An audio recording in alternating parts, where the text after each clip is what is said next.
What's going on, everyone? Vampyr Gaming here today, talking about some OP-09 leaders. So these leaders were just revealed at Hyogo, Japan for their championship series tournament. I love these tournaments. They typically happen at a time where I am asleep, so a lot of us miss them because I think it started at like about 4 a.m. Central Time. But in today's video, we're going to talk about both of these leaders. We'll talk about their effects, my overall thoughts on them in terms of their potential, and then also we will talk about cards that could possibly support them. Now, keep in mind, as we dive into this, of course, these are OP-09. So this is like December for anyone in the US. If you're in Asia, it's like 2 months away.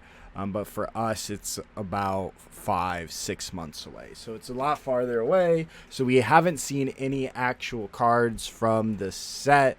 Aside from just a very, very few. So we don't know if these leaders are getting direct support, but what we can see, of course, Robin being yellow, purple, and Luffy being purple, black. You can assume that to some degree there's going to be an overlap on Straw Hat support on the purple side, along with the fact that we're getting the reprint of the Straw Hat Luffy, the purple Luffy structure deck around the same time, shortly before these leaders come out, so you could assume that we would see more purple support. So that's what I'm assuming, and it's going to be less on the black side. But let's go ahead and take a look at Nico Robin. So Nico Robin, 4-life leader, 5,000 power, pretty standard for a dual color, but she is only Straw Hat Pirates type. You can see here it looks like the Miss All Sunday outfit.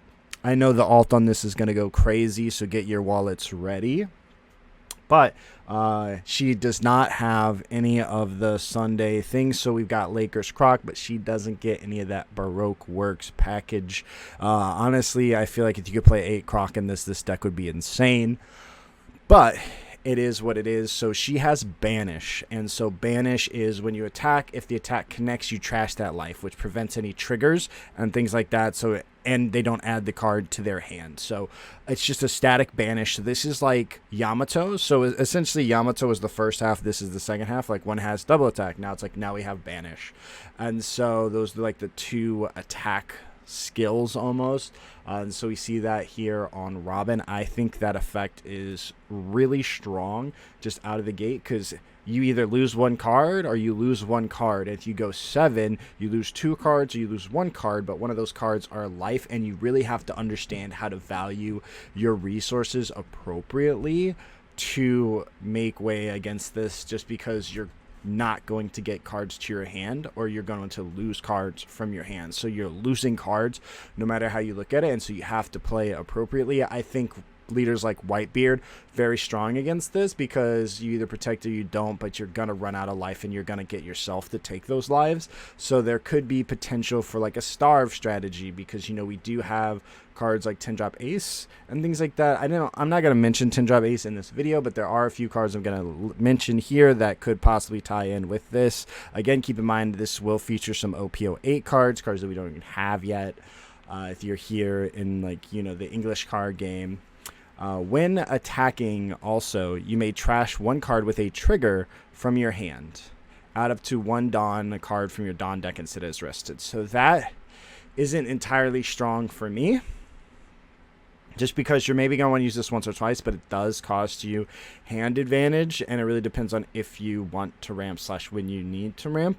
And if you just play like a Zorojoro on 3, you can essentially accomplish the same thing, since most decks can't remove that besides RP Law. However, I'll have a separate video. So there's also, of course, a Blackbeard video. If you want to hear my thoughts and just kind of similar video to this for Blackbeard, be sure to hit that subscribe button. But there's Blackbeard, but there's also a ban list coming, so it's quite possible RP Law is out of the equation. There will be a ban list right before OP-09 releases, so it seems like there's going to be a ban list in effect, a new one for OP-09. Does that mean cards get banned? Does that mean cards get unbanned? That we'll have to wait and find out.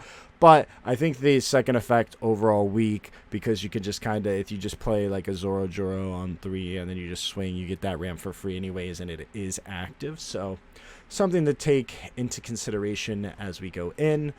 But yeah, I think just the base effect is, I think it can come up, but the trigger requirement, of course, maybe we see more triggers. Maybe they're going to be yellow Straw Hat support.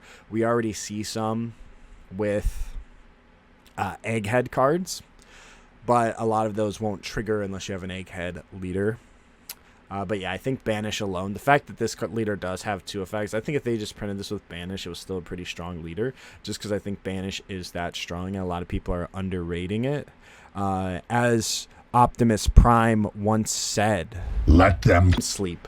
But yeah, let's go ahead and take a look at some possible cards. So first off, right out the gate, so this 6/7 mom, she has on play, you trash 1 card, your opponent trashes 2 cards from their hand, or they trash the top card of their life. So you could play this on turn 3 going first or second, but then you also of course have access to the 7 mom. So once again, like the thought is you could very much play like a starve and make them lose life instead of like a Nell where you just give them a bunch of life and then you take it all away, because you're going at their life. They're not going to add life cards. You can play bodies like 6 mom, like 7 mom, that 7 mom either gives you a card or they lose one, and you're still going to swing with your leader for 5 or 6, and then they still have to accept, do they want to trash that life? So you could play a whole life trash strategy. But then on top of that, we also have an OP-08. So we haven't seen this card yet, but in OP-08 we have an on play Dawn -1, trash 1 card from your hand. Again, both this one and 6 mom costing cards from the hand, so unsure if it's worth ramping, but you can play this again a turn early if you use the ramp. But you add up to 1 card from the top of your deck to the top of your life, then you can place one of your opponent's characters with a cost of 6 or less on the top or bottom of its life face up. And again, our leader has Banish, so if you swing into that, they have to decide if they just want to completely trash that character. So this, in tangent with your leader, gives you the opportunity to potentially just remove that body in a pseudo way, which we really only seen before when you stack with Katakuri, put it on top, then trash with 10 mom. And then so you can go 5 at life. They either have to give you a card or trash that life. And then the next turn, you can also once again go 5 or even 7 at it and trash it and effectively remove it for cheap from the game completely. So I think there's a lot of potential with this Linlin in this deck as well. Just the whole Linlin package. I mean, all of these cards are absurd. And then, of course, you get access to like the whole Charlotte family, and then the triggers like Sanji and Pero Sparrow if you decide to take that route. But I think there's a lot of potential here with just these big drops, just because the life pressure that they apply and the value that they create.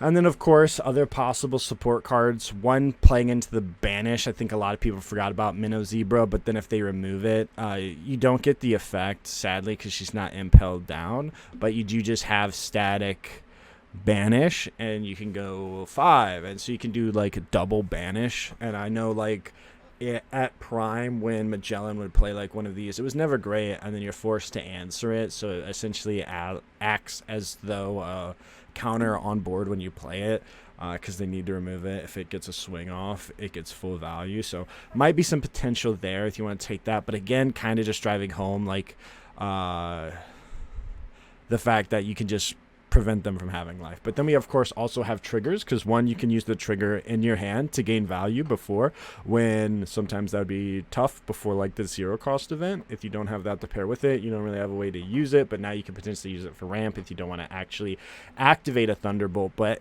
we can also play like a bunch of triggers that go for the life. So you've got Thunderbolt. If you hit it, you get the KO 5 cost or less. Same thing with Zoro. If you hit it, you get the KO 4 cost or less. Even Onami, I don't have Onami mentioned, but you get Onami, you also once again get to trash those, so KO a character, so a lot of potential there just in terms of like lottery life type vibes. And just kind of diving into like the fact of triggers you can play, because again, they have a dual use with the leader, but also you being a Banish leader, I think Buzzcut Mochi has an opportunity to shine, especially if RP Law is still in the equation, because your opponent isn't going to want to take life. They're going to want to try to protect that if they can, especially early on from your leader swing, just because they don't want to trash that card. And so then you probably will have less life than your opponent, and you can use that to KO a cost of 4 or less. TBD if other cards come out that could be relevant, but decent amount of strategies to play that. But then, of course, I think kind of slept on, once again, going back to the big mom package and just trashing life, Soul Pocus.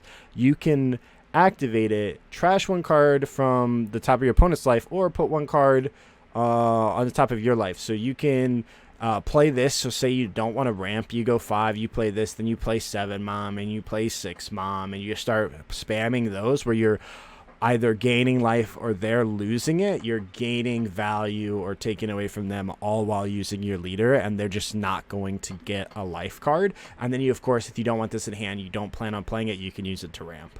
Same with like Kiku, because on the other side of triggers, you of course can have these where if you get your opponent down 3 life or less, you can start getting these bodies, which can also be relevant. But then of course Okiku, if they KO it, once again you gain a life. So really sticky bodies, and really just a lot of ways for you to potentially gain life.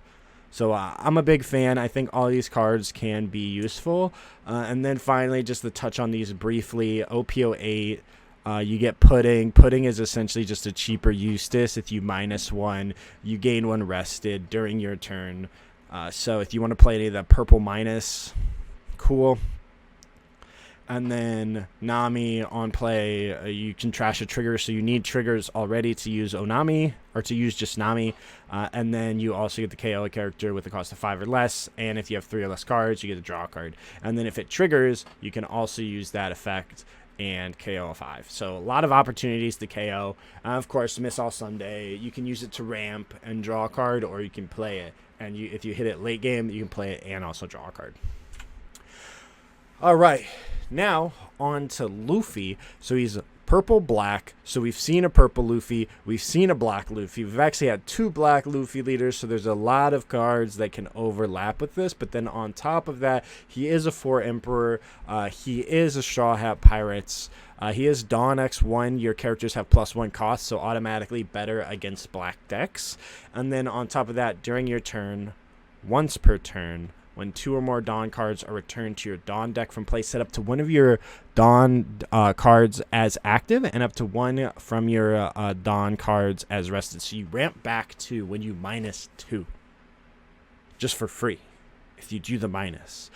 So right now, as it stands, there are a couple cards that do the minus, and we're going to kind of talk about just minusing cards and just overall some of the cards that come out from the Luffy structure deck. So we're going to talk about the deck first. This is ST14. You get Nami. Nami's a blocker. And then on play, if you have a character with an 8 cost or more and you have 6 or less cards, draw 1 card. So she essentially replaces herself. You can play her in the late game and kind of regain value. You get a blocker and you get a draw. She is susceptible to RP Law, of course, but they have to pay 3 Dawn to get rid of her. So it's a decent trade-off if they don't have anything to play.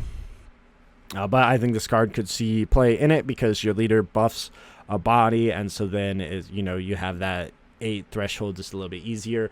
Then of course Nico Robin, been seeing her a lot in some black strategies, specifically the Luffy. But on play or when attacking, if you have an 8 cost or above character, give it to one of your opponent's characters -5. So she's like a better Kuzan. Don't get the draw card, but you get on play, and when attacking you get Dawn minus. She herself will come into play as a 7 if you have 1 Dawn attached, so it doesn't get you to that threshold that you need. But if you establish her and you kind of go in with some of the removal, we can talk about a lot of potential there. And then Sanji, I just went ahead and mentioned this just because he is removal. No counter, but if you have a 6 cost or greater in play, KO up to one of your opponent's 5 costs or lower. So if you play this on 6, you attach 1 Dawn to your leader, you play this, you get the KO of 5. So that could be relevant, could be decent. And then kind of just diving in, last card from the deck, it's a 8-10 rusher. If you have a 10 cost or greater, he comes into play as a 9, so you do need one thing to get him higher. I believe there's a stage that increases them, but I might be mistaken. But if you get that 10, or if you play a big body, then this card follow up. We'll talk about the big body I have in mind in a sec. But then of course Douglas Bullet. Bullet was a huge card when Red Purple Luffy came out, piloted by Johnny. He did a great job with this card specifically because it answered a lot of problems. It rests 2 6 or less characters, and you don -4. So with the leader, you'll don -4, but you'll gain 2 back. So if you play this at 8, you'll go back to 8 the next turn if you want to use the effect. Or if you're at 10, you'll play this. You'll technically gain 1 active don, and you're not going to minus any don to continue on with your plays. And then, of course, double attack, big, rest the blockers, could even give you the push for game that you need. And another card, honestly, I considered buying some of these, but I think it's going to be reprinted in the premium boosters because there's only 4 secrets that aren't reprinted, I believe. Maybe they all are, because there's, I think, 12. No, I think there's 8 reprints and 12 total, because there's 2 secrets like each set, and it goes up to OP-06. But so that for that reason alone, I just decided not to pick up some Udas. But if you are going to shop some singles, go ahead and click the link in the video description to shop TCGPlayer and support the channel with singles you would already be buying. But so Uda, you can play this on curve. You -2, you're going to gain 2. 1 is active, you can attach it to your leader, and then all your characters gain plus 1,000 until the start of your next turn. And all of these bodies, of course, go up +1. So you can go 7 leader swing, and then all of your bodies that you're swinging with that turn are going to have plus 1,000. So I think Uda has a lot of potential and potentially slept on, just because you get the -2, get the full value, and then on top of that, you're going to have a 6K leader. And then some really strong cards. You know, you play this Kaido, you go -5, you're going to get 2 back, so he's really only -3, and you play him on 10, you're going back up to 9 the next turn, because you go 10, -5, gain 2, you're at 7, you're going to go back to 9, but even if you were at 9, you're going back up to 8. And so if you play any cards like the pudding that I mentioned for Robin, or if you play like Eustace, you're going to gain, if you play Eustace and Eustace sticks and you go -2, you actually go +3 and you ramp a don with your minus strategy, which can get absurd. But then, of course, so we have that, and you go -5. You can KO up to one of your opponent's characters with a cost of 6 or less. If you partner this with Robin, an established Robin, you can KO any character, 10 cost or less. So a lot of potential there. This character also gains rush, so you can use it to clear board, clear bodies. A lot of potential there. And then, of course, it makes the minus not even as bad. And then if you do it on 10, again, you go back up to that 9. You could play the Rush Luffy, attach 1 to your leader. He's a 10. And you can also, once again, go like 6, 10, 10. So I think this card could be very big. But then, of course, on that, needing a 10, we also have Jack. And Jack gains +4 cost. Static always, so when he's on board, he's recognized as an 11. And you can also rest him, draw 1 card, trash 1 card, so you get to cycle. It's almost like Yusakazuki. And then you get to KO up to one of your opponent's characters with 3 cost or less. So again, you can partner this with Robin, swing with Robin, then do Jax, remove pretty much any character on board, 8 cost or less. And then next up you have King. King lets you do the minus. You, of course, can play subtraction strategy. Robin does require an 8, so King technically doesn't fit the bill because he'll be on play and you'll need it to play and swing with Robin to do the minus. So those don't entirely work well together. But if you play cards like Kuzan, you can have, if Kuzan's stuck, you can swing with Kuzan, do a minus, and potentially KO some characters. But on top of that, the effect is essentially free. You get those back. But these can also potentially answer Maria or Pudding versus RP Law and kind of get that going. So there's a lot of potential here for King in the deck. Again, this is all on the grounds that there is no support in OP-09. I'm sure to some degree there are going to be new cards similar to these leaders. I'm sure they're going to have a lot of synergy with them, but this is assuming nothing else. These could possibly be cards that you still see in the deck, so do keep that in mind. And finally, we have Top Knot. Top Knot technically doesn't turn your ability on, unfortunately, but You can still use it as a strong card. It was a strong card in Purple Luffy. People were playing between Top Knot and Sheepshorn, so I did just want to kind of mention that. But then, of course, you have the Monkey D. Luffy, and then, so the 10-drop Luffy. You go Dawn minus 10, return all of your characters, and you take another turn. But then on top of that, you're gaining 1 active, 1 rested. Then you can activate main, pay that 1, gain another active Dawn, attach to your leader, go like 6, pass your turn. It's your turn again. You draw a card, and then you can once again ramp again. So you go 3 into 5, and you're going to 6, and the next turn you're going to be right back at 8. And guess what? On 8, you can play that Rush Luffy, and then of course you get that second turn, so then you get to go like 10 and a bunch at the face. This can be a huge finisher because you're like, swing all my characters. I'm gonna take another turn. I have you go to 5, you're gonna ramp 1 to go to 6, you attach 5, and you can go 10, 12 as a finisher. You could even, again, you could play these top knots. You can also just play bodies, but you play top knots, rest blockers, go for game, things like that. And then, of course, another Dawn minus 10, another OP-08 card. We've got Kaido and Linlin, minus 10 Dawn, KO all other characters, then put 1 card from the top of your deck on your life, and trash 1 card from the top of your opponent's life. So you go attack, you KO everything, so it does have to stick a turn, but then you KO everything, you gain a life, your opponent loses a life, and that's before the attack connects. And when you do that, you get the get 1 active, get 1 rested. So you play this, you establish it, you get to play all of your Dawn that turn too, and then you're going to gain 2 more Dawn back. So you get to establish whatever threats you want. Again, you can play that 8-10 Luffy, and then Dawn might, swing 12, and then swing 12 here, minus, gain the 1, gain the rested, and then go like 6 with lead or something. So a lot of potential here, but let me know in the comments below which one of these leaders is your favorite, and do you think you'll be playing them in OP-09? And as always, if you found this content of value, if you could do me a favor, hit that subscribe button. It helps me out a lot. Thank you.